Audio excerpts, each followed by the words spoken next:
जिससे हम कोरोना के खिलाफ इस अभियान को मजबूती के साथ विजयी की मुद्रा में देश को एक बार फिर से ले जा सकें। मेरी आप सबसे अपील है कि सेकंड वेव पर काफ़ी हद तक नियंत्रण के हम नज़दीक हैं, लेकिन अभी भी पब्लिक अवेयरनेस की आवश्यकता है। आप देख रहे होंगे फर्स्ट वेव से ही 25 मार्च से कोई दिन ऐसा नहीं जिस दिन मैं उत्तर प्रदेश में रहूँगा, मैंने उत्तर प्रदेश के अंदर कोविड-19 से जुड़ी हुई बैठक जरूर ली और उस कार्यक्रम को लगातार हम लोग प्रदेश के अंदर जनप्रतिनिधियों के साथ मिलकर के बनाते रहे। इसलिए हमने उन सभी आशंकाओं को एक और कर दिया जो कहते थे कि उत्तर प्रदेश सबसे बड़ा हॉटस्पॉट होगा, लेकिन आज उत्तर प्रदेश पूरी तरह सुरक्षित है और हम लोग उसी दिशा में आगे प्रयास करने की बात कर रहे हैं। अभी भी हमें लोगों को बताना पड़ेगा कि 2 गज की दूरी और मास्क जरूरी के इस मंत्र को हम पालन करें। पब्लिक फंक्शन में भी भीड़ न होने दें, 25 से ज्यादा लोग एक जगह इकट्ठे न हों। एक एक व्यक्ति का जीवन महत्वपूर्ण है और उसकी जीविका भी महत्वपूर्ण है। इसलिए पूरी तरह लॉकडाउन नहीं, कोरोना कर्फ्यू होगा, लेकिन हम कोरोना के नियमों का और प्रोटोकॉल का पालन करें, इस पर एक कार्रवाई। और मैं धन्यवाद दूंगा यहाँ के कानपुर के अपने जनप्रतिनिधियों को, जिन्होंने यहाँ के प्रशासन के साथ, हेल्थ वर्कर और कोरोना वॉरियर्स के साथ मिलकर के बेहतरीन प्रदर्शन किया।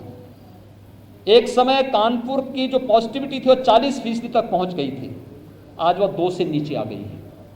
ये है कार्य करने का जज्बा। पूरी तरह एक ऐसे दृश्य शत्रु से भिड़े और उसी का परिणाम है कि आज इस मंडल में 30 नए ऑक्सीजन प्लांट लगने जा रहे हैं, कानपुर नगर में भी और अन्य जनपदों में भी मिलकर के। इस कार्रवाई को हम तेजी के साथ आगे बढ़ाएंगे। हम लोगों में जागरूकता पैदा करके एक सकारात्मक माहौल पैदा कर सकेंगे। इस विश्वास के साथ कोरोना के खिलाफ देश की इस लड़ाई में हम सब मिलकर के कार्य कर सकेंगे। आप सबको बहुत बहुत धन्यवाद।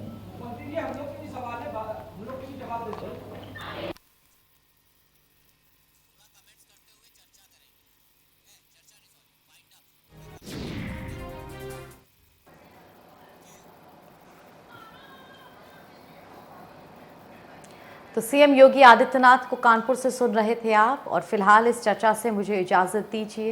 ये चर्चा इसलिए भी ज़रूरी थी कि किस तरह से नए संक्रमितों के आंकड़े कम निकल रहे हैं, क्योंकि इसकी बड़ी वजह टेस्टिंग का ही कम होना है। और कोर्ट से फटकार के बाद ये बात अब साफ हो गई है कि सरकार को एक बड़े पुश की ज़रूरत है, ताकि वो सभी चीज़ें जो नहीं देख पा रही है सरकार और प्रशासन, वो सभी चीज़ें जो कहीं ना कहीं गलत हो रही हैं या अव्यवस्था हो रही है, उन्हें लेकर के वो ठीक की जाए। फिलहाल देश दुनिया के तमाम खबरों के लिए के न्यूज़ के साथ जुड़े रहिए। धन्यवाद।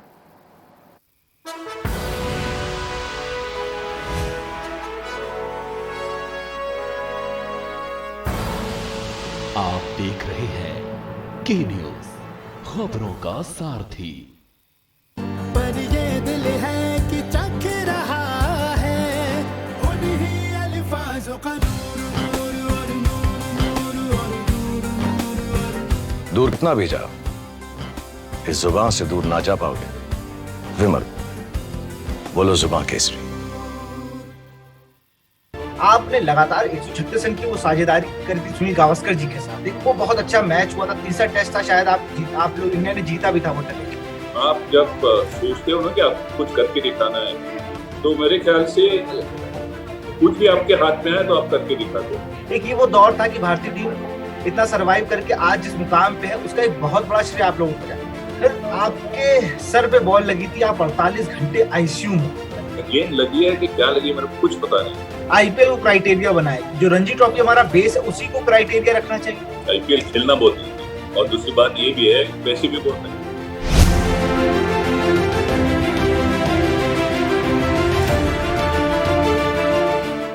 खुदी को आजमाया है तो ये अंदाज आया है, खुदी को आजमाया है तो ये अंदाज आया है। तुम में भी मैं हूं, शुद्ध प्लस पान मसाला।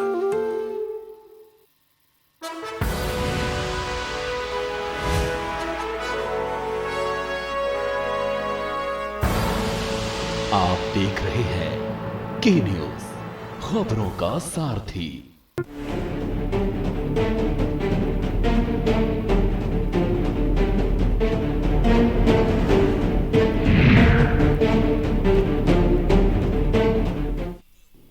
नमस्कार, स्वागत है आपका। मैं हूं आपके साथ शैलेंद्र चौहान। आप देख रहे हैं हमारा खास प्रोग्राम हेल्थ कॉन्फ्रेंस, जिसमें बात होगी सेहत की, बात होगी कोरोना से बचाव की और बात होगी कोरोना महामारी के बीच फैल रही नई बीमारी ब्लैक फंगस और व्हाइट फंगस की।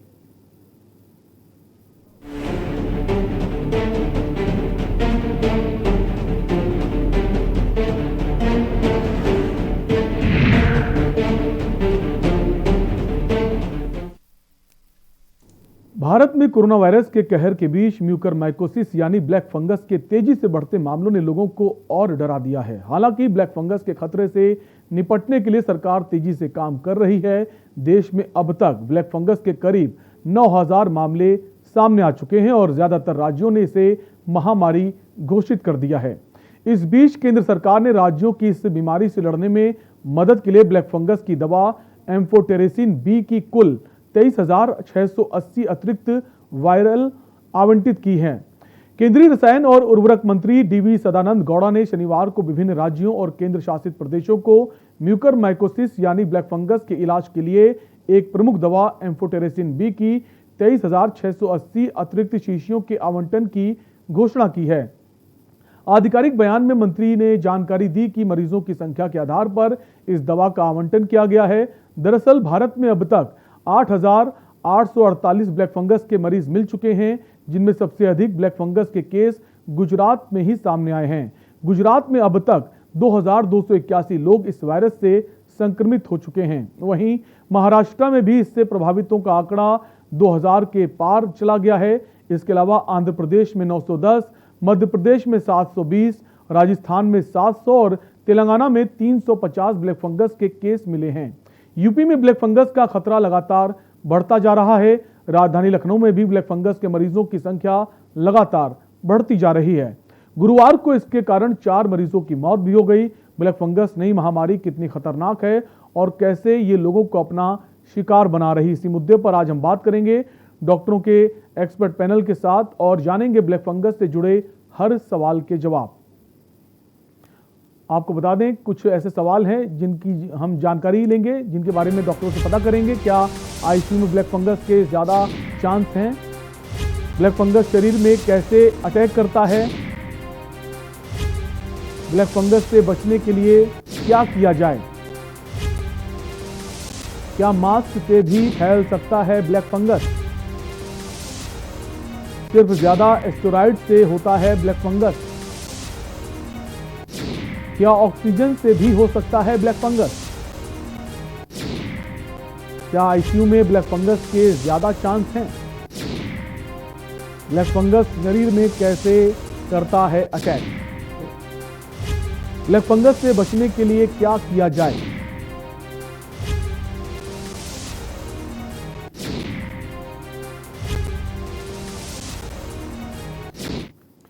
और इन्हीं सवालों के साथ आज अपने एक्सपर्ट से हम राय जानेंगे, उनसे इसके जवाब जानने की कोशिश करेंगे। हमारे साथ कुछ डॉक्टर्स जो हैं वो जुड़ गए हैं हमारे साथ। सबसे पहले आपको उनसे परिचय करा देते हैं। डॉक्टर MC मिश्रा हैं, पूर्व निदेशक दिल्ली एम्स के। 50 वर्षों से ज़्यादा का अनुभव है सर को। सर आपका बहुत बहुत स्वागत है। और हमारे साथ डॉक्टर RK वर्मा हैं, HOD हैं कार्डियोलॉजी कानपुर के। सर आपका भी स्वागत है। साथ ही साथ प्रोफेसर डॉक्टर राजीव सूद, डीन हैं RML के। सर आपका भी बहुत बहुत स्वागत है। सबसे पहले डॉक्टर MC मिश्रा जी आपके पास आऊंगा कि लगातार अब ब्लैक फंगस के जो केसेस हैं कई राज्यों में बढ़ते जा रहे हैं। हम जानने की कोशिश करेंगे आखिर ये सिर्फ जो कोरोना से पीड़ित हैं उनके साथ ही ऐसे केसेस हैं या फिर और लोग भी इसकी चपेट में आ सकते हैं? ये बहुत महत्वपूर्ण प्रश्न है। आप अभी तक की जो हम लोगों को जानकारी है उसमें केवल कोविड से जो ठीक हुए हैं लोग, रोगी, उन्हीं में ये देखा गया है। और उसमें सबसे मेजर और सबसे महत्वपूर्ण जो कोमॉर्बिडिटी इसमें देखी गई है वो अधिकतर रोगियों को डायबिटीज, वो भी अनकंट्रोल्ड डायबिटीज के साथ, लेकिन जिनको डायबिटीज नहीं है उनमें भी देखा गया है। और ये जो है बाकी लोग अगर इम्यूनोसप्रेस्ड है किसी वजह से, उन्हीं लोगों को होता है, वैसे नहीं होता है। और आमतौर से इतने वर्षों से हम लोग देख रहे हैं कि डॉक्टर सूद भी यहाँ बैठे हुए हैं, वो बता सकते हैं, किडनी ट्रांसप्लांट के रोगियों को इम्यूनोसप्रेशन देते हैं रेगुलरली, और कैंसर का भी बहुत बड़े पैमाने पर इलाज होता है, और बोन मैरो ट्रांसप्लांट भी होता है। तो उनमें से कुछ ही लोगों को कभी कभी ये देखने में आती है कॉम्प्लिकेशन। साल में मुश्किल से 1, 2, 3 रोगियों को ही एक्सपीरियंस होता है, सभी चाहे जितने बिजी सेंटर भी हो उसमें। लेकिन ये जो अभी इस तरह से इतने बड़ी संख्या में जो लोग सामने आए हैं, जरूर इसमें कुछ ना कुछ हमारा जिस तरह से कोविड का ट्रीटमेंट हुआ है वो कहीं ना कहीं इसके लिए जिम्मेदार है, जिसमें अनावश्यक स्टेरॉइड का इस्तेमाल, डायबिटीज, स्टेरॉइड जब देते हैं तो डायबिटीज और मुश्किल हो जाता है कंट्रोल होना, क्योंकि आमतौर से ये ब्लैक फंगस या जो भी कहो म्यूकोरमाइकोसिस या वाइट फंगस, ये उन रोगियों में होता है जो हमारे क्रिटिकल केयर यूनिट्स में, आईसीयूज में लंबे समय तक वेंटिलेटर पे होते हैं, उनका इलाज होता है, उनकी प्रतिरोधक क्षमता कम हो जाती है। उन लोगों में ये, सब में नहीं होता लेकिन कुछ लोगों में होता है, तो उसमें आईसीयू के प्रोटोकॉल में एंटी फंगल मेडिकेशन इंक्लूड किया जाता है। लेकिन ये जो आश्चर्य वाली बात इसमें हुई है दूसरी लहर में, वो ये है कि लोग ठीक हो गए कोविड से, घर चले गए, सब कुछ ठीक हुआ, और उसके बाद फिर उन लोगों को लक्षण आए इसके फंगल इन्फेक्शन के, वो एक चिंताजनक बात है। और उसमें कहीं ना कहीं जो हमारा स्टेरॉइड का उपयोग हुआ है, उसमें ऐसा लगता है कि बहुत ज्यादा हुआ है, अनावश्यक हुआ है, डोज शायद ठीक से कैलकुलेट नहीं हुई है, और लोगों को जो बचाव के उपाय बताने थे शायद वो भी नहीं हुए हैं। फिर एक ऑक्सीजन का भी एक कहीं ना कहीं ये बैकग्राउंड हम लोगों के मन में है कि कहीं क्या ये जो ऑक्सीजन ली है, क्या इसमें जो उपकरण इस्तेमाल होते हैं, क्या उनकी साफ सफाई में कहीं पे कमी रह गई।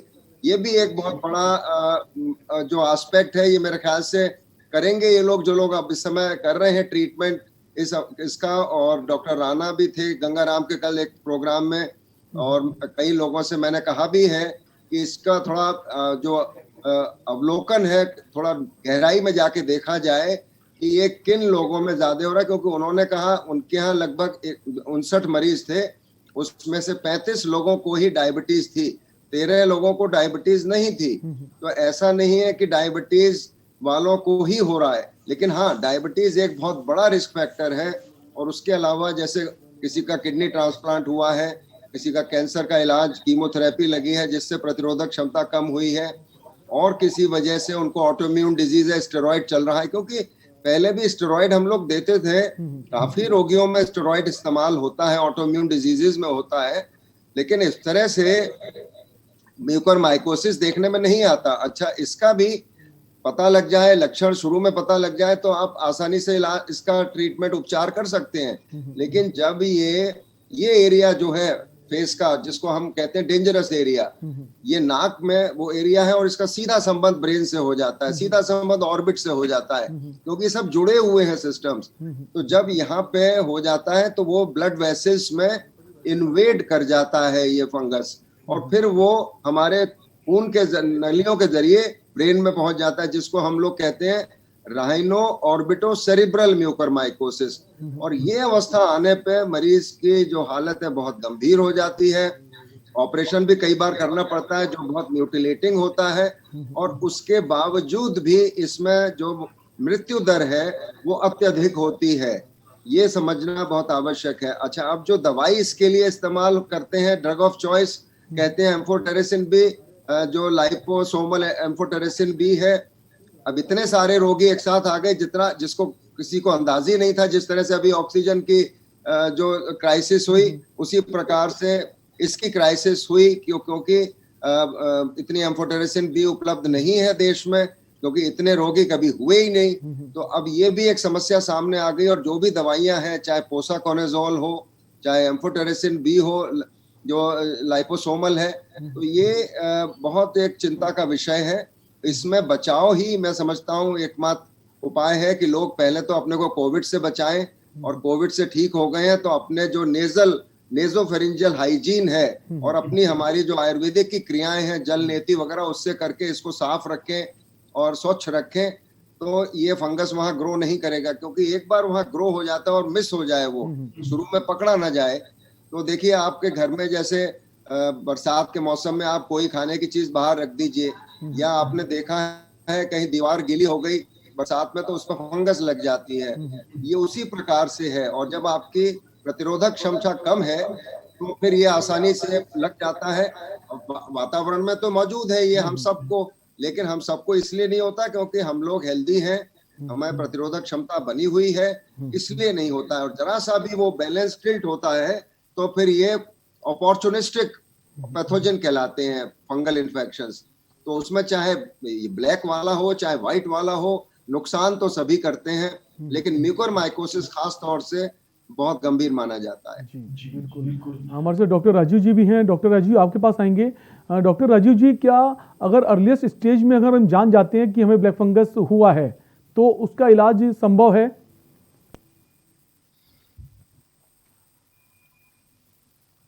आपने ये जो पूछा कि अर्ली स्टेज में पता चल जाए, सबसे पहले अवेयरनेस की जरूरत है। और जैसा डॉक्टर मिश्रा ने भी बताया कि प्रिवेंशन सबसे इम्पोर्टेंट है।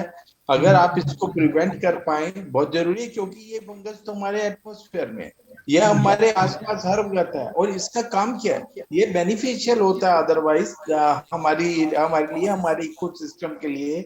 ये जितना डेड टिश्यू है, जितनी डेड बॉडीज है, जितने पक्षी मर गए, जानवर मर गए, प्लांट्स मर गए, ये उसको डिकम्पोज करता है और उसमें से न्यूट्रिएंट्स को निकाल के वापस सॉइल में डालता है। तो ये कहाँ होगा, हमारे आसपास होगा, सॉइल में होगा, पानी में होगा।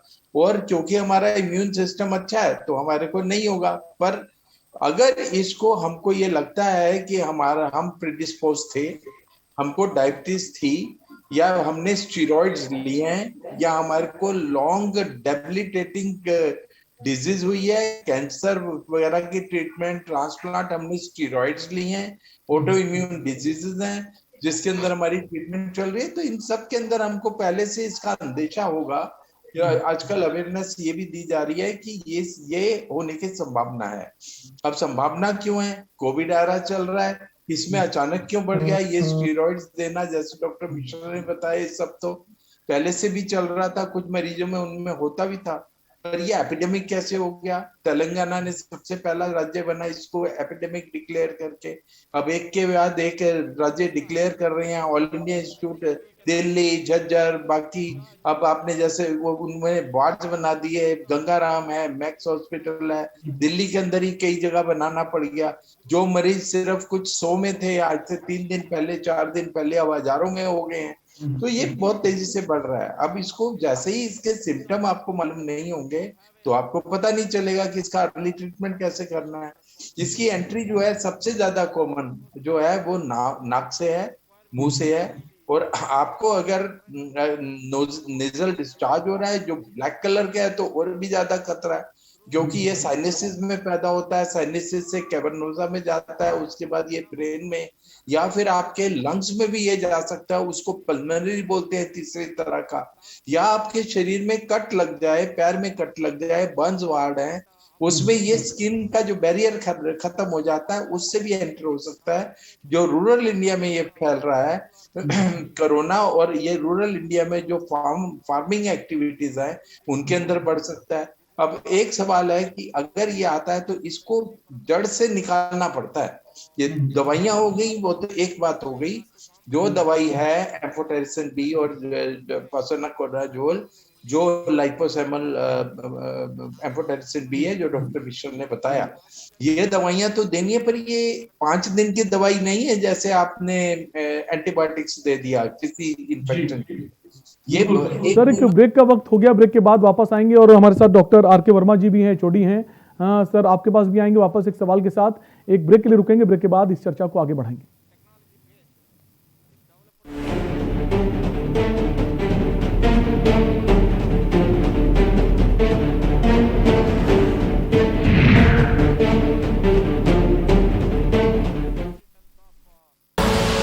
आप देख रहे हैं के न्यूज, खबरों का सारथी।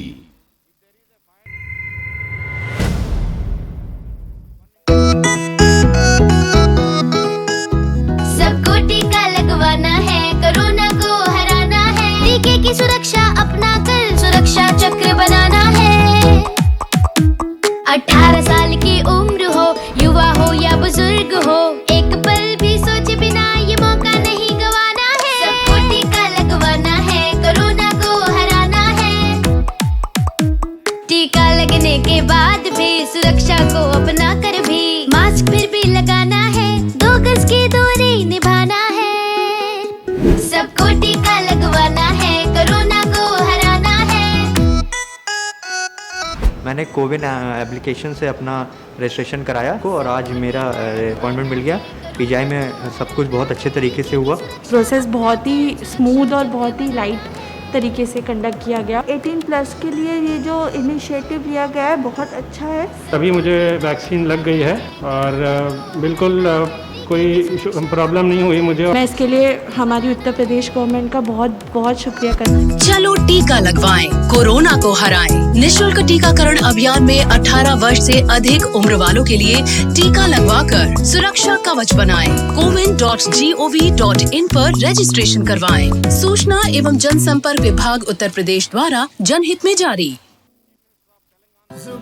के लिए उड़ चला गैरों की ज़मीं पर, खुशबू अपने पन की ढूंढता। दूर कितना भी जा, इस जुबान से दूर ना जा पाओगे। विमल, बोलो जुबान Kesari. Online admissions in CMS for 2021-22 are open at school's website www.cmseducation.org. और खुशबू में झूम के भाई लेके आए गोल्डी मसाले। गोल्डी मसाले, खुशबू और स्वाद ऐसा तो रिश्तों में गुस्सा कैसा। खुदी को आजमाया है तो ये अंदाज आया है। खुदी को आजमाया है तो ये अंदाज आया है। तुम में भी मैं हूं, शुद्ध प्लस पान मसाला। आप देख रहे हैं के न्यूज, खबरों का सारथी।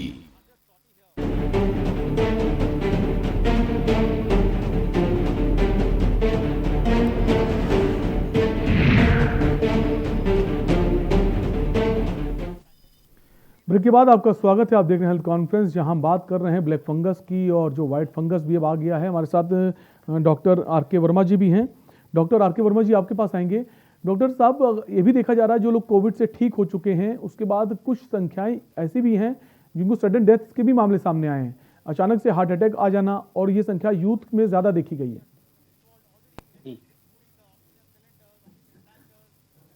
कोविड वायरस जो है हार्ट को भी बहुत ज़्यादा प्रभावित कर रहा है और हार्ट अटैक के मरीज जो यंग लोग हैं उनमें ज़्यादा जो है हार्ट अटैक हो रहा है।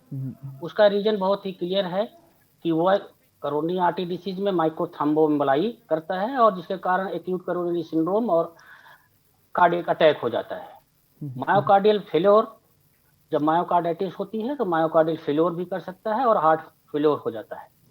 और तीसरा जो कंडक्शन टिश्यू को इन्वॉल्वमेंट करता है कोविड वायरस, जिसके कारण गच अनियमितता जो वेंट्रिकुलर टैकीकार्डिया, वेंट्रिकुलर फिब्रिलेशन हो सकता है। तो ऐसी अवस्था में ये ज्यादातर यंग आदमी जो हैं ज्यादा प्रभावित हो रहे हैं, जिनमें की सडन कार्डियक प्रॉब्लम हो रही है।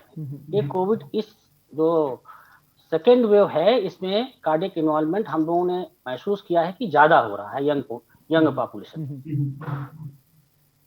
तो सर, क्या ऐसे एहतियात बरतने चाहिए अगर आप कोविड से ठीक रिकवर हो चुके हैं उसके बाद आप ऐसी क्या एहतियात बरतें ताकि इस कंडीशन में ना जाना पड़े? कोविड से अगर हम रिकवर कर चुके हैं तो हमें एंटी प्लेटलेट ड्रग जो एस्पिरिन या क्लोप्रिडोग्रिल कहलाती है लो डोज में हमें लेना आवश्यक होता है। यदि हमारा डी डाइमर और सीआरपी ये ज़्यादा बढ़ा हुआ होता है तो हमें लो मॉलिक्यूलर वेट हेपेरिन भी लेना पड़ सकता है और ओरल एंटीकोआगुलेंट की भी आवश्यकता होती है और एटर्वास्टेटिन या रोजुवास्टेटिन भी लेना पड़ सकता है।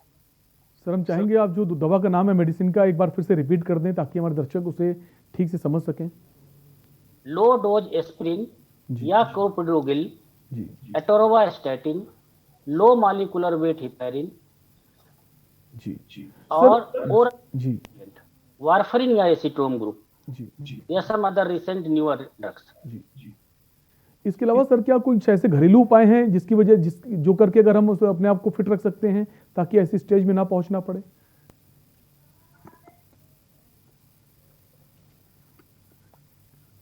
डॉक्टर आर के वर्मा जी आपसे सवाल है हमारा, क्या ऐसे कुछ घरेलू उपाय भी हैं जिनको हम अगर करें तो शायद हम ऐसी स्टेज पे ना जाएं? ये जो कोविड है ये प्रभाव कर ही रहा है। इसको हमें कोई घरेलू उपाय नहीं, हमें तो अपने जो अगर डोज हम यदि हम पहले से हार्ट डिसीज से हैं तो हमें आपकी आवाज आ रही है? हाँ, पहले हम हार्ट रोग से ग्रसित हैं तो हमें जो दवाइयाँ रेगुलेट हो रही हैं वो दवाइयाँ रेगुलेट करा करके लेनी चाहिए और जिससे कि जो एंटीप्लेटलेट वगैरह दवाइयाँ हमारी कम डोज में ना जाने पाएं। रेगुलर हमें जो है बाकी चीज़ों का जैसे एक्सरसाइज है, ये है घर में वॉक करना, कमरे के अंदर जो आइसोलेटेड है उसमें वॉक करना, डाइट पे ध्यान रखना, दवाइयाँ टाइम से लेना, स्टीम इनहेलेशन, ये सब चीजें सपोर्टिव होती हैं। कोई प्रिवेंटिव एस्पेक्ट के लिए हमें वो 4-5 दवाइयों का सहारा लेना ही पड़ सकता है। कोविड के पेशेंट में वो लेना पड़ रहा है। सर ईसीओ की भी बात आई थी, अगर आप अपना ईसीओ करा लेते हैं अगर कोविड से रिकवर होने के बाद तो आपको जानकारी रहती कि आपका हार्ट रेट क्या है, वो भी क्या एक विकल्प हो सकता है? हाँ, ईसीजी एक बड़ा क्रूड और बहुत ही बेस्ट इन्वेस्टिगेशन है जिससे हम हृदय में जो होने वाली प्रॉब्लम है उसको बहुत ही पहले डिटेक्ट कर सकते हैं। जो भी कोविड के पेशेंट हैं अगर कोई हार्ट से प्रॉब्लम बता रहे हैं तो उनका ईसीजी करना अनिवार्य है, जिसमें कि हमें तीनों चीज़ों का पता लगाया जा सकता है। जैसे कि यदि अगर हमें मायोकार्डाइटिस हो रही है, हमारे पूरे हार्ट की मांसपेशियां फूल रही हैं और वो काम करना कम कर रही हैं, तो एसटी का जो सेगमेंट है वो हमारी सारी लीड में उठा होगा, जिसके कारण हमें मायोकार्डाइटिस का पता चलता है। यदि हमारी आरसीए या एलएडी टेरिटरी या एलसीएक्स टेरिटरी इन्वॉल्व है तो उन टेरिटरी से संबंधित लीड है उनमें एसटी एलिवेशन होगा, उससे हम कोरोनरी आर्टरी डिसीज पहचान सकते हैं। और यदि कंडक्शन टिश्यू एबनॉर्मलिटी है तो वीटी और वीएफ या ब्रेडी या टैकी हम ईसीजी से पहचान सकते हैं। तो ये यहाँ कहना बहुत जरूरी है कि ईसीजी एक बेसिक टूल है जो बहुत ही आवश्यक है, जो कोविड पेशेंट होते हैं उनको फॉलो अप के लिए कि उनमें कार्डियक इन्वॉल्वमेंट हो रहा है कि नहीं हो रहा है।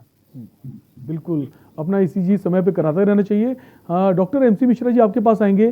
सर आजकल ये भी देखा जा रहा है बहुत से लोग अपने घर पर ही स्टेरॉइड का सेवन कर रहे हैं, जैसे आपने बताया कि ज़्यादा स्टेरॉइड लेने से भी ऐसे मामले बहुत आ रहे हैं म्यूकर माइकोसिस के, तो जो घर पे स्टेरॉइड ले रहे हैं वो हम जानना चाहेंगे ये डॉक्टर से कंसल्ट करके लें, अगर नहीं तो आप कौन से पेशेंट हैं उनको लेना चाहिए और किसको नहीं लेना चाहिए और कितना लेना चाहिए? सर देखिए, मैं यही आपसे कहना चाह रहा था कि डॉक्टर वर्मा साहब ने भी बहुत अच्छे से बताया क्या क्या दवाइयां हैं, लेकिन मैं ये मानता हूं कि इस टीवी प्रोग्राम के माध्यम से दवाइयां लोग ना लें, केवल समझ लें कि ये दवाइयों की आवश्यकता हो सकती है, लेकिन दवाइयां हमेशा अपने डॉक्टर की सलाह पे और उनके सुपरविजन में ही ली जानी चाहिए, क्योंकि ये प्रोग्राम जनरल जानकारी प्रदान करने के लिए है कि हाँ इन दवाइयों का उपयोग है, लेकिन नाम सुन के यही हो रहा है चौहान साहब कि लोग स्टेरॉइड का नाम सुन रहे हैं, स्वतः ले रहे हैं, किसी दूसरे मरीज का प्रेस्क्रिप्शन देख लिया, खुद ले लिया, और ये जो बिगड़ी है हालत जो म्यूकोरमाइकोसिस की, काफी इसी वजह से बिगड़ी है और लोगों ने पहले हफ्ते से ही स्टेरॉइड का सेवन शुरू कर दिया। अच्छा, फिर भारत में ऐसा नहीं है कि खाली क्वालिफाइड डॉक्टर्स ही इलाज कर रहे हैं, बड़े क्वैक्स रिमोट एरियाज में बहुत क्वैक्स इलाज कर रहे हैं और वो तो खुला देते हैं स्टेरॉइड, वैसे भी देते हैं, नॉर्मल आप देखें तो वो पीस के स्टेरॉइड देते रहते हैं पुड़ियों में। बुखार होगा उसमें भी स्टेरॉइड दे देंगे, और अभी बुखार हो रहा है उसमें भी स्टेरॉइड, क्योंकि स्टेरॉइड से क्या होता है, थोड़ी देर के लिए अच्छा लगता है, बुखार उतर जाता है, मरीज को भी अच्छा लगता है, लेकिन उसका नुकसान ना उसको पता है ना मरीज रोगी को पता है, वो बेचारा तो अनजान है। तो इसलिए स्टेरॉइड का जो उपयोग है वो 8 दिन के बाद चाहिए होता है, और उसकी मात्रा बॉडी वेट के हिसाब से कैलकुलेट करनी पड़ती है कि भैया 50 किलो का रोगी है, 30 किलो का है, 60 किलो का है, उस हिसाब से उसकी मात्रा होती है। उसको बहुत छोटे पीरियड के लिए देते हैं, 4-5 दिन के लिए, हफ्ते के लिए। ये नहीं है कि 1 महीने तक स्टेरॉइड चल रहा है। फिर ये भी देखना होता है कि भाई डायबिटीज तो नहीं है आपको। अगर डायबिटीज होगी तो जो है वो स्टेरॉइड आपकी डायबिटीज बढ़ा देगा, और फिर आपको और नुकसान होगा जो हो रहा है इस समय। तो इसलिए हर चीज जो है आपको गाइडेंस, लेकिन मैं ये कहूंगा कि अधिकतर लोगों को न तो स्टेरॉइड की आवश्यकता है और न जो दवाएं डॉक्टर साहब वर्मा जी ने बताई उसकी आवश्यकता है। ज्यादातर लोग कोविड से 95 से 96% लोग बिना किसी समस्या के ठीक हो रहे हैं। केवल उनको बुखार कम करने की दवा चाहिए पहले हफ्ते में, दूसरे हफ्ते में कोई खास दवाई नहीं चाहिए, केवल अपना ऑक्सीजन लेवल चेक करें, और अगर ऑक्सीजन लेवल 97-98 से 94 आ गया तो फिर डॉक्टर से फिर सलाह करना है, और अपने ही एफर्ट से अगर वो फिर ऊपर चला जाता है तो कोई चिंता की बात नहीं है। और शहर में है, आप सीटी स्कैन करा सकते हैं, करा लीजिए, देख लीजिए निमोनिया की ग्रेड क्या है, अगर माइल्ड है, मॉडरेट है, सीवियर है। वरना अगर रूरल एरिया में तो उसकी भी आवश्यकता नहीं है, उसमें फिर हमें कई बार स्टेरॉइड देने की आवश्यकता पड़ती है जब ऑक्सीजन लेवल कम हो रहा है, और साथ में भी एक एंटी एलर्जिक और दे दें, और वो 4-5 दिन दे दें। मिनिमम दवाई से आप मैक्सिमम लोगों को ठीक कर सकते हैं, कोई इसमें इश्यू नहीं है। इतना वायरल बुखार है ये, और जब ये निमोनिया बिगड़ता है तब आप अस्पताल जाते हैं, तब आप आईसीयू में जाते हैं, फिर वेंटिलेटर लगता है। और जो भी मैं देख रहा हूँ चारों तरफ वेंटिलेटर से बहुत कम रोगी निकल पा रहे हैं जीवित। तो ये भी समझना पड़ेगा लोगों को कि वेंटिलेटर आप बचा सकते हैं अपने प्रयत्नों से, प्राणायाम करके, स्पायरोमेट्री करके अपनी लंग कैपेसिटी खुद बढ़ाइए, और वो पहले हफ्ते से शुरू कर दीजिए करना। अगर होगा भी निमोनिया तो वो भी झेल जाएगा। अभी मैं आज ही अपने एक सहयोगी से लखनऊ में बात कर रहा था, वो सर्जन है, उनको भी हुआ, उनकी पत्नी को भी हुआ, उनकी बेटी को भी हुआ। पत्नी का स्कोर था 14, वो घर में रह के ठीक हो गई आराम से।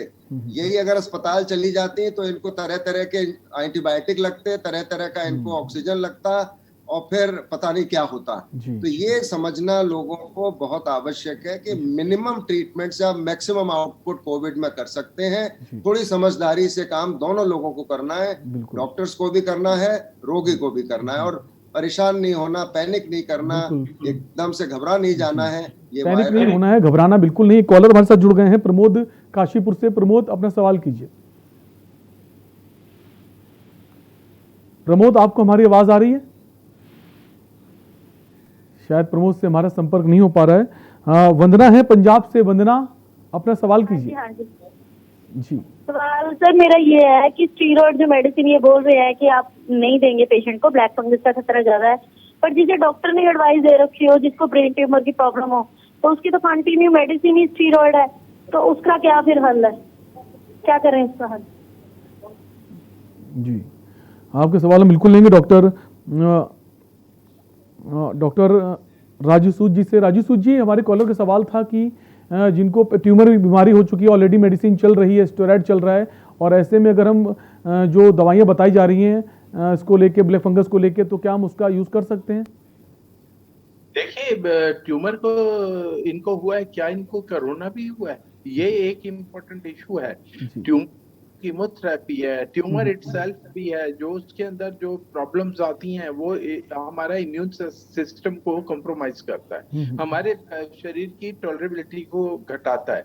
और मैं आपको एक बात बता दूं कि अगर कोरोना हुआ है, लंबा इलाज चला है, ट्यूमर के लिए स्टेरॉइड मिल रहे हैं, तो आपकी एंटीबॉडीज देर से बनेंगी। एंटीबॉडीज को बनने से भी रोकता है, इसीलिए कहा जाता है स्टेरॉइड का इंडिस्क्रिमिनेट यूज नहीं करना। पहले हफ्ते में तो स्टेरॉइड अगर बहुत ज्यादा जरूरी हो तो डॉक्टर बताएगा, खुद तो लेना नहीं है। और जो ये प्रिस्क्रिप्शन व्हाट्सएप पे चल रहे हैं कि आप स्टेरॉइड ले लो, या कुछ क्वैक्स हैं वो स्टेरॉइड्स लिख दे रहे हैं, या दोस्त बता दे रहा है स्टेरॉइड ले लो, ये नहीं करना। अब आप ये पूछ रहे हैं कि आपको स्टेरॉइड वगैरह ले रहे हैं आप, और एंटी ट्यूमर ट्रीटमेंट भी ले रहे हैं, तो आपको इसकी ब्लैक फंगस के लिए क्या आपने ट्रीटमेंट लेनी है? नहीं।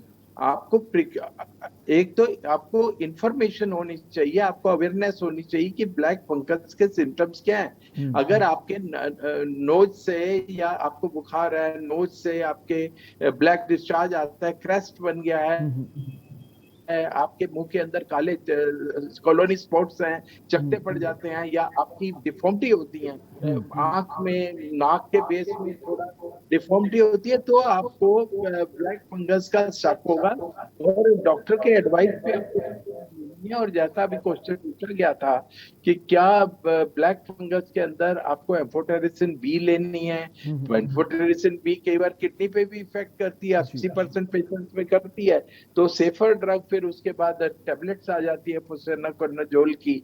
पर ब्लैक फंगस जो है उसकी अवेयरनेस अर्ली सिम्टम्स की, उसकी अवेयरनेस की ये दवाइयों से अर्ली ठीक हो सकता है, उसकी अवेयरनेस की इसको ऑपरेशन करना पड़ेगा और जो क्रेस्ट है उसको निकालना पड़ेगा, और आपकी ब्लैक फंगस को सर्जरी करके, ये भी एक कैंसर है, इसको कैंसर की तरह है, इसको निकालना है शरीर से, नहीं तो 54% ये माना गया है कि लोगों की डेथ हो जाती है, ब्रेन में जाए तो 80-90% की डेथ हो जाती है। तो अभी आपको ब्लैक फंगस की दवाई नहीं लेनी है, अगर आपको ब्लैक फंगस नहीं है, प्रिवेंशन के लिए नहीं लेनी है। हाँ, अगर आपको कोरोना हो चुका है, और एक बात मैं और बताना चाहूंगा कि कोरोना में सीरम फेरेटिन बढ़ जाता है। फेरेटिन क्या होता है? फेरेटिन होता है स्टोर्ड आयरन, और जो फ्री आयरन बॉडी में ज्यादा हो जाता है तो हमारी बॉडी उसको स्टोर करती है फेरेटिन में, और ब्लैक फंगस का ये खाना है। और ब्लैक फंगस को आयरन चाहिए होता है, इसीलिए वो ब्लड वेसल्स में भी घुसता है। वो इन्वेजिव डिजीज है, वो हमारे को कैंसर की तरह पेनिट्रेट करता है, और इसलिए जो हमारे जिन लोगों को फेरेटिन बढ़ी हुई है उनके अंदर इसके चांसेस ज्यादा है, और इसीलिए कोरोना में ये ज्यादा भी हो रहा है। और आपको सफाई रखनी है आसपास, क्योंकि एटमॉस्फेयर से आता है। जो ऑक्सीजन वगैरह जिनको लगाई जाती है उनको ह्यूमिडिटी वाले स्पेसेस में केयरफुल रहना है। जो आपको ऑक्सीजन दे रहे हैं उसका पानी जो है वो टैप वाटर यूज नहीं करना आपको, उसमें ये सारी गाइडलाइंस आ गई हैं, स्टैंडर्ड ऑपरेटिंग प्रोसीजर्स हैं जो आ चुके हैं और सबको बताए जा चुके हैं। तो आपको अननेसेसरली ब्लैक फंगस की दवाइयां नहीं लेनी अगर वो इन्फेक्शन नहीं है। डॉक्टर राजीव जी, आपने ये भी कहा कि जो किडनी के पेशेंट हैं उनके लिए एन्फोटेरेसिन जो है वो इंजेक्शन लेना ठीक नहीं है, तो क्या अब उनके पास सर्जरी का रास्ता बचता है कि दूसरी कुछ दवाएं हैं जिससे वो अपना ट्रीटमेंट कर सकते हैं? सर है कि जो किडनी के नॉन पेशेंट है जिनकी किडनी अफेक्टेड है और उसके अंदर अगर ये 80% केसेस के अंदर ग्लोमेरुलर फिल्ट्रेशन रेट को अफेक्ट करता है, ये ट्यूबुलर नेक्रोसिस करता है, ये कई तरह की इंजरीज करता है। अगर आपको ज्यादा तो लेना पड़ेगा ये 1-2 महीने, तो इसलिए उसके लिए फ्लुसाइनाकोनाजोल है, दूसरी दवाई है जो कि किडनी अफेक्ट्स उसमें कम होते हैं। तो हमको बड़ा बैलेंस करना है। शुरू तो आपको एम्फोटेरिसिन बी से करना है, किडनी एडजस्टेड डोजेज लेनी है, और उसके बाद अगर आपको लगता है कि किडनी पे इसका इफेक्ट पड़ रहा है तो आपको इमीडिएटली इसको चेंज करना है। आपके पास अल्टरनेटिव है, डॉक्टर डिसाइड करेगा। ये हम डिसाइड एज ए पेशेंट नहीं कर सकते। और ये जरूर है कि फ्लुसाइनाकोनाजोल जो है वो एम्फोटेरिसिन बी से ज्यादा सेफ है किडनी के लिए। साथ ही साथ डॉक्टर राजीव जी, आपने ये भी कहा कि जब अगर ऑक्सीजन देते हैं पेशेंट को, उसमें पानी का जो यूज होता है वाटर का, वो डिस्टिल वाटर ही होना चाहिए, साधारण पानी से हम उसका यूज नहीं कर सकते हैं। ये भी बड़ा कारण है ब्लैक फंगस का। बड़ा सोर्स है जो टैप वाटर वगैरह का भी यूज कर देते हैं, या वाटर का लेवल कम हो जाता है, या उसको बार बार चेंज नहीं करते, उसको पुराना वाटर पड़ा रहता है। तो ये सारी चीजें बहुत जरूरी हैं। डिस्टिल वाटर का यूज करना चाहिए। आपको रॉ वाटर, टैप वाटर और इस तरह से यूज नहीं करना चाहिए। सफाई रखना बहुत जरूरी है, क्योंकि ब्लैक फंगस हमारे एटमॉस्फेयर में है, हमारे जमीन में, मिट्टी में है, पानी में है, हवा में है, इसके स्पोर्स होते हैं और हमको इसलिए उसको अपॉर्चुनिटी जैसी मिलती है, इसको अपॉर्चुनिटी के इन्फेक्शन बोलते हैं। और उसको अपॉर्चुनिटी मिलेगी जब आप वीक होंगे, आपका शरीर वीक होगा, आपका शरीर लंबी बीमारी से जूझा है या आपका कोरोना हुआ है, ये सारे फैक्टर्स हैं, स्टेरॉइड लिया, डायबिटीज अनकंट्रोल है। डॉक्टर राजीव जी, आपको यहाँ रुकना चाहेंगे, आप सभी लोग हमारे साथ बने रहिए। एक बड़ी खबर आ रही है लखनऊ से, सब सीधे वहां रुक करते लखनऊ से बड़ी खबर। गोरखपुर से खबर है कि कोरोना टेस्टिंग लैब की बड़ी लापरवाही सामने आई है। 10,000 RT-PCR रिपोर्ट अपलोड नहीं करने का आरोप है। कोरोना टेस्टिंग जांच बैठी तो 1200 रिपोर्ट पॉजिटिव आई हैं। बड़ी खबर आपको बता रहे हैं। तो बड़ी खबर, और इसी बीच एक बड़ी खबर लखनऊ से आ रही है। KGMU में ब्लैक फंगस के 124 मरीज भर्ती हैं। पिछले 24 घंटों में 22 नए मरीज भर्ती हुए हैं। वहीं 12 जो पेशेंट हैं उनकी सर्जरी की गई है। तो ब्लैक फंगस के मामले लगातार बढ़ते जा रहे हैं। पिछले 24 घंटे में वहीं 2 पेशेंट की मौत भी हो गई है। बड़ी खबर आपको लखनऊ से बता रहे हैं, KGMU में ब्लैक फंगस के 124 मरीज नए भर्ती हुए हैं। नए मरीज 22 भर्ती हुए, 124 कुल संख्या हो गई है। वहीं 12 रोगियों की सर्जरी हुई है और 2 रोगियों की मौत का मामला सामने आया है। पिछले 24 घंटे के आंकड़े आपको बता रहे हैं। लखनऊ से बड़ी खबर, जहां लगातार ब्लैक फंगस के मरीजों में की जो संख्या बढ़ती जा रही है। अब 124 मरीज हो गए हैं। पिछले 24 घंटे में 12 नए रोगी KGMU में भर्ती हुए हैं। तो वापस हम इस चर्चा पे आएंगे। हमारे साथ डॉक्टर का पैनल जुड़ा हुआ है, डॉक्टर MC मिश्रा जी के पास वापस आएंगे। डॉक्टर MC मिश्रा जी, बात ये भी हो रही है कि जो फार्मिंग जो किसान हैं गांवों में, तो वहाँ पे सर ये हो रहा है कि जो कच्ची ज़मीन है वहाँ से भी बड़ा खतरा है ब्लैक फंगस का। तो उनके लिए क्या, कैसे सतर्क रहें, कैसे अपना बचाव करें सर, जो फार्मर्स हैं? देखिए, ऐसा है चौहान साहब, ये जो है अगर किसी को कोविड हुआ है और उससे रिकवरी चल रही है, उन लोगों को परहेज करना है, इस तरह का जो बचाव करना है। बाकी जो इनको कोविड नहीं हुआ है, जो स्वस्थ हैं, खा पी रहे हैं, चल फिर रहे हैं और वो सब कुछ कर रहे हैं, उनके लिए ऐसी कोई वो नहीं है इसमें कॉशन।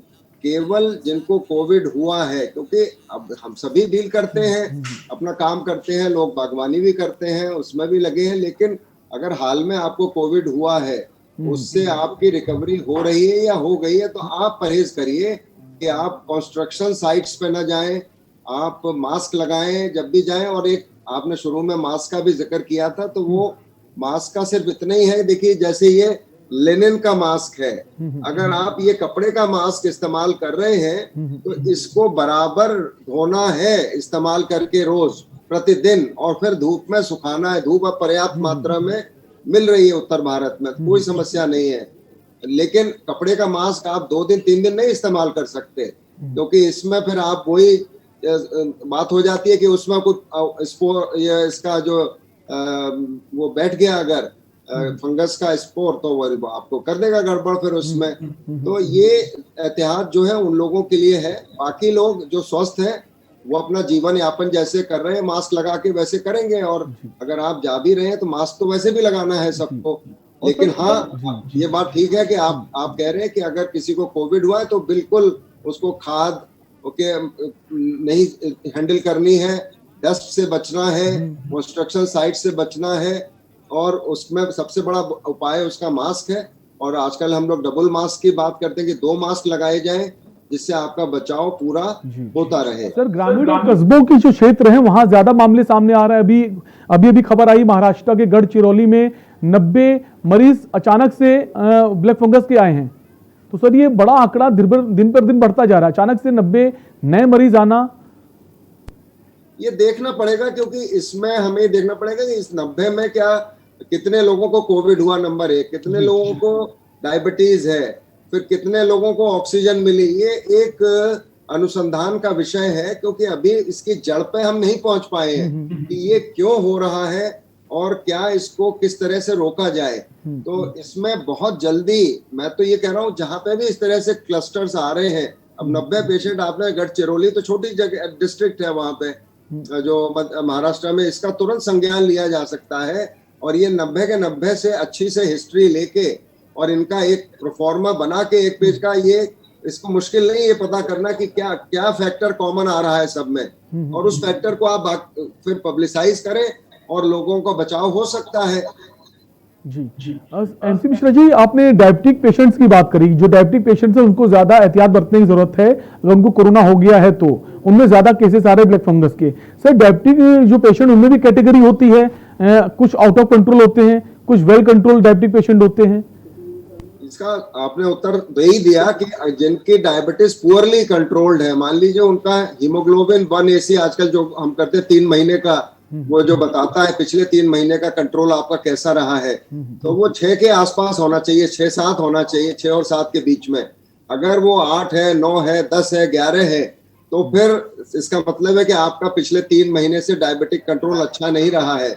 और कोविड में स्टेरॉइड के साथ तो इसमें बहुत ज्यादा आपको ख्याल करना पड़ेगा डायबिटीज कंट्रोल के लिए, क्योंकि इवन नॉर्मल ब्लड शुगर वाले का ब्लड शुगर बढ़ जाता है स्टेरॉइड लेने पे, तो ये भी ध्यान रखना पड़ेगा। और इसीलिए स्टेरॉइड की मात्रा की भी हम बात करते हैं कि उसका 0.5 to 1 मिलीग्राम पर केजी देना होता है, ये फिजिशियंस को भी याद रखना चाहिए।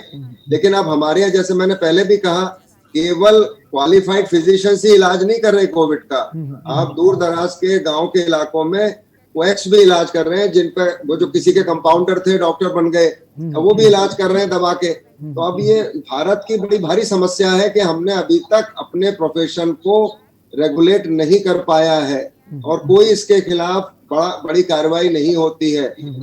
अभी आज ही मैं एक व्हाट्सएप पे वीडियो देख रहा था, वो कह रहा है केवल आपके पास ये 4-5 दवाइयां हो, एविल हो, एट्रोपिन हो और साथ में ये हो, क्या नाम है, फेनार्गन हो और स्टेरॉइड हो।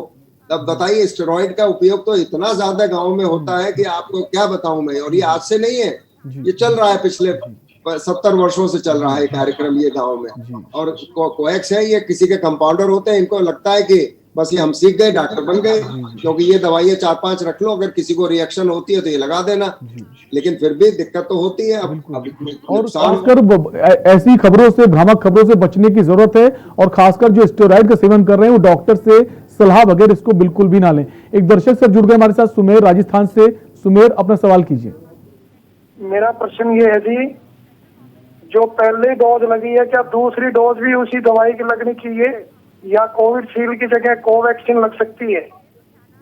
बिल्कुल, आपके सवाल का जवाब हम लेंगे डॉक्टर आर.के. वर्मा जी से। Doctor R K. वर्मा जी, इनका सवाल है हमारे कॉलर का कि अगर पहली डोज हमने किसी दूसरी वैक्सीन की कंपनी की ली है, अगर कोविशील्ड की, तो दूसरी जो डोज है वैक्सीन की वो कोई और कंपनी की ले सकते हैं?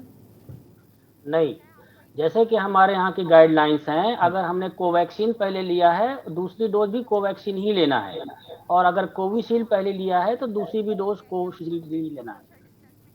जी, इसको लेकर भी काफी डाउटफुल स्थिति बनी हुई है। कुछ कंट्रीज ने ऐसा भी शुरू किया है कि अगर आपने एस्ट्राजेनेका की कोविड वैक्सीन ली है तो फाइजर, इस तरह से मामले भी सामने आए, जिसको लेकर काफी लोगों के मन में डाउट बना हुआ है। Doctor R K. वर्मा जी, वो माफ कीजिए, डॉक्टर राजू जी आपके पास आएंगे। सर, अब ये भी देखा जा रहा है कि क्या ब्लैक फंगस जानवरों के संपर्क में आने भी हो सकता है, ऐसी खबरें आई हैं। देखिए, आपके एटमॉस्फेयर के अंदर ब्लैक फंगस है। ब्लैक फंगस हमारे शरीर पे हो सकता है, हमको इफेक्ट नहीं करेगा अगर शरीर हेल्दी है। अगर हमको बिल्कुल स्वस्थ शरीर है, डायबिटीज नहीं है, कोरोना नहीं हुआ है, कोई भी ऐसी बीमारी नहीं है, तो ब्लैक फंगस तो हमारे शरीर के ऊपर भी हो सकता है और हमको इफेक्ट नहीं करेगा। ये सिर्फ डेड टिश्यूज को इफेक्ट करता है। जब ये लिविंग को इफेक्ट करना शुरू कर देता है तब इसमें प्रॉब्लम आती है, और तब इसमें ये डेंजरस हो जाता है, लाइफ थ्रेटनिंग हो जाता है। तो हमको ये घबराने की बात नहीं है कि जानवर से हो जाएगा या मिट्टी से हो जाएगा या पानी से हो जाएगा। हाँ, जो कॉम्प्रोमाइज्ड इंडिविजुअल्स हैं, जिनको किसी तरह की बीमारी है, जैसे आपने अभी पूछा था डायबिटीज कंट्रोल नहीं है, डायबिटीज कीटो एसिडोसिस हो गई है तो उसको ज्यादा खतरा है। और डैम्प जगह है, घर के अंदर सीलन वगैरह जगहें हैं, उन जगहों के ऊपर हमको बचना है। हमने आईसीयू वगैरह की वेंटिलेटर केयर करी तो जानवरों से भी हो सकता है, पर जितना ये जानवर के ऊपर हो सकता है उतना ही इसके स्पोर हमारे शरीर के ऊपर भी हो सकते हैं। तो एक स्पेशल कोई ये नहीं है कि जानवर अगर आपको कांटेक्ट में आ गए तो आपको ब्लैक फंगस हो जाएगा। ये सबसे बड़ी बात है, ये पर्सन टू पर्सन नहीं होता, ये एक communicable disease person to person नहीं है, ये एटमॉस्फेयर में नेचुरली रहने वाला फंगस है जो आपके शरीर कमजोर होने पे आपको होगा। अगर आप ऐसे व्यक्ति के संपर्क में आते हैं जिसको ब्लैक फंगस है, उससे आपको ये नहीं होगा, हेल्दी पर्सन को नहीं होगा, ये आप सोच लीजिए। इसी तरह हेल्दी पर्सन को जानवर से भी नहीं होगा। बिल्कुल आपको डरने की जरूरत नहीं है अगर आप एक दूसरे संपर्क में ये रोग नहीं आता है। समय का अभाव है जिसके कारण हमें यहाँ पर विराम देना होगा अपने कार्यक्रम में। Sir doctor MC Mishra ji आपका बहुत बहुत शुक्रिया, आप हमारे साथ जुड़े, अपना समय दिया। डॉक्टर RK वर्मा जी आपका भी बहुत बहुत शुक्रिया और डॉक्टर राजू जी आपका भी बहुत बहुत शुक्रिया। तो आपने इस कार्यक्रम के जरिए जाना कि ब्लैक फंगस से हम पहले कैसे जान सकते हैं, जो सिम्टम्स हैं उसके रहते अगर आप अर्ली स्टेज में इलाज कर लेते हैं तो उससे बचाव किया जा सकता है। हम उम्मीद करते हैं इस कार्यक्रम के जरिए जो जानकारियां आपको मिली हैं उससे आप जरूर लाभान्वित भी होंगे। फिलहाल इस कार्यक्रम में इतना ही, बाकी तमाम खबरों के लिए देखते रहिए के न्यूज़ इंडिया। नमस्कार।